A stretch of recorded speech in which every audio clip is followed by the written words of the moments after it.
नमस्कार, मैं कैलाश शर्मा एक बार फिर उपस्थित हूं आपके सामने कक्षा 10 संस्कृत का एक महत्वपूर्ण विषय लेकर, जिसका नाम है प्रसंगानुकूलम अर्थचयनम। परीक्षा में पूछा जाता है अधोलिखित वाक्येषु रेखांकित पदानाम प्रसंगानुकूलम उचितार्थम चित्वा लिखत।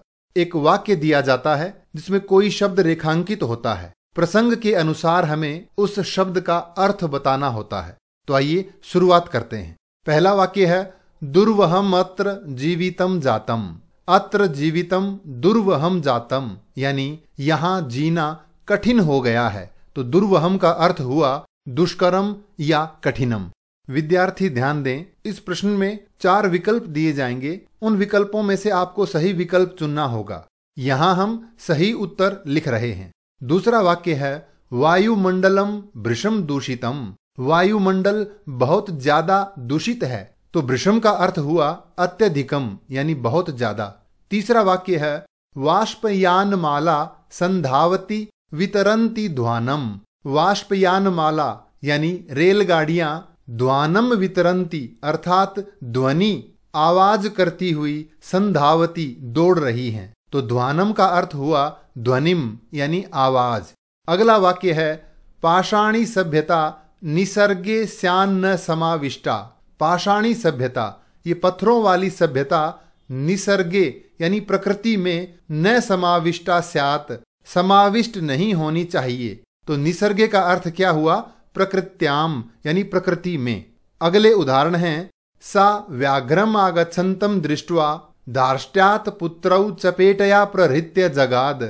सा वह या उसने बाघ को आते हुए देखकर धार्ष्ट्यात यानी डिठाई से दृढ़ता पूर्वक पुत्रों को थप्पड़ से प्रहार करते हुए जगाद कहा। तो चपेटया का अर्थ है थप्पड़ से यानी कर प्रहारेण, हाथ के प्रहार से। दूसरा वाक्य है इति श्रुत्वा व्याघ्रमारी काची दियमिति मत्वा व्याघ्रो भयाकुल चित्तो नष्टः। यह सुनकर कि यह कोई व्याघ्रमारी बाघ को मारने वाली है, यह मानकर बाघ भयाकुल चित्तः भय से आकुल होकर के नष्टः यानी वहां से भाग गया। तो नष्ट का अर्थ है पलायितः, भाग गया। तीसरा वाक्य है यदि एवं तरहि माम निज गले बद्ध्वा चल सत्वरम। अगर ऐसा है तो मुझे अपने गले में बांधकर चलो, सत्वरम यानी शीघ्र। तो सत्वरम का अर्थ हुआ शीघ्रम। अगला वाक्य है इत्युक्त्वा धाविता तूर्णम व्याघ्रमारी भयंकरा। यह कहकर वह व्याघ्रमारी तूर्णम धाविता, तूर्णम का मतलब भी है शीघ्रम यानी तेज, जल्दी से दौड़ी। अगला उदाहरण है वयस्य अपूर्वम खलु नामधेयम। वयस्य यानी मित्रम, हे मित्र ये तो अनोखा नाम है। अगला उदाहरण है एतेन वचनेन दारकौ निर्भर्त्सयति। ऐसे वचनों से, ऐसी बातों से दारकौ यानी पुत्रौ बेटों को डांटती है। अगला उदाहरण है एकः शरीरेण दुर्बलः जवेन गंतुम अशक्तश्चासीत। एक दुर्बल बैल जवेन यानी तेज गति से, तीव्र गत्या गंतुम अशक्तः आसीत जाने में असमर्थ था। तो जवेन का अर्थ हुआ तीव्र गत्या, तेज गति से। अगला उदाहरण है एतेन आरक्षिणा अध्वनि यदुक्तम तद्वर्णयामि। इस आरक्षी के द्वारा, इस पुलिस वाले के द्वारा अध्वनि यानी मार्गे यानी रास्ते में जो कुछ कहा गया वह बताता हूं। तो अध्वनि का अर्थ हुआ मार्गे। अगला उदाहरण है त्यक्त्वा धर्म प्रदाम वाचम परुषाम योभ्युदीरयेत। जो व्यक्ति धर्म प्रदाम वाचम, धर्म प्रदान करने वाली यानी अच्छी वाणी को छोड़कर परुषाम अर्थात कठोराम, कठोर वाणी को बोलता है। तो परुषाम का अर्थ हुआ कठोराम यानी कठोर वाणी। अगले उदाहरण हैं गुणी गुणम वेत्ति न वेत्ति निर्गुणो। गुणी व्यक्ति गुणों को वेत्ति, वेत्ति मानी जानाति, जानता है, निर्गुण नहीं जानता। अगला उदाहरण है परेंगित ज्ञान फला ही बुद्धयः।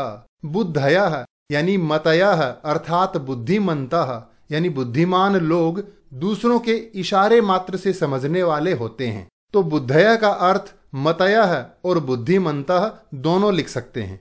विकल्प में जो भी दिया जाए उसे चुनना है।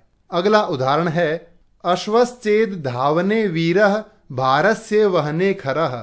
यदि अश्व मानी घोड़ा दौड़ने में वीर है तो खरः यानी गर्दभः अर्थात गधा भार वहन करने में वीर है। तो खरः का अर्थ हुआ गर्दभः या रासभः, इन तीनों का अर्थ हुआ गधा। अगला है जंतून पार्थिव रूपेण सकृतांतो न संशयः। ये श्लोक का आधा भाग है।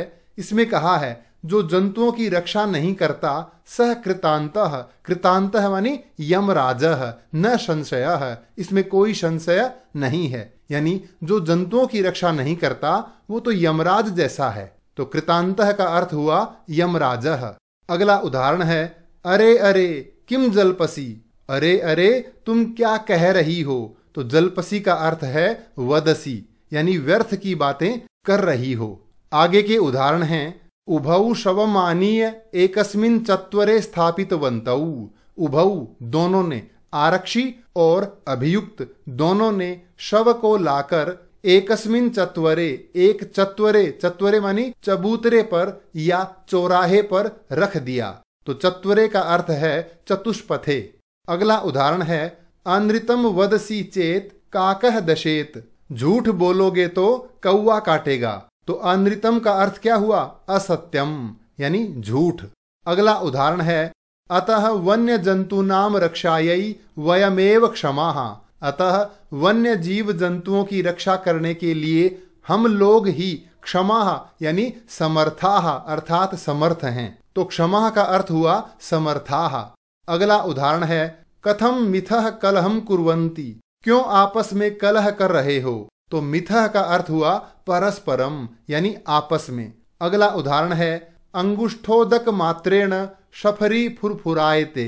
अंगूठे के जितने जल से शफरी यानी छोटी मछली फुरफुरायते फड़फड़ाती है या इतराती है। तो शफरी का अर्थ है लघु मत्स्य, छोटी मछली। आगे के उदाहरण दिए हैं परित्यज्य फलम पक्वम भुंक्ते अपक्वम विमूढ़धीः। पक्वम फलम यानी पका हुआ फल छोड़कर अपक्वम फलम यानी कच्चा फल खाता है। कौन, विमूढ़धीः।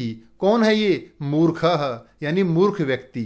अगला है य इच्छत्यात्मनः श्रेयः प्रभुतानि सुखानि च।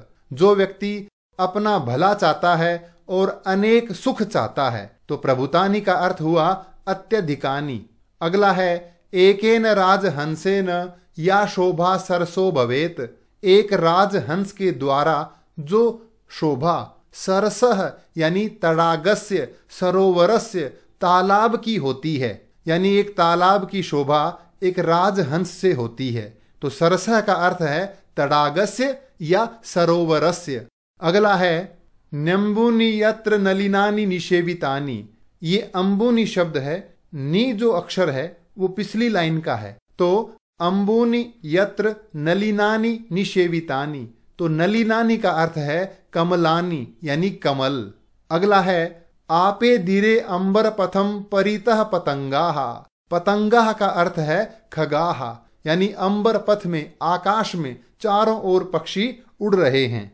तो ये था प्रसंगानुकूलम अर्थ चयन के अंतर्गत सभी पाठों से मुख्य शब्द। इस विषय से संबंधित कोई भी प्रश्न हो तो कृपया कमेंट्स में लिखकर अवश्य पूछें। धन्यवाद।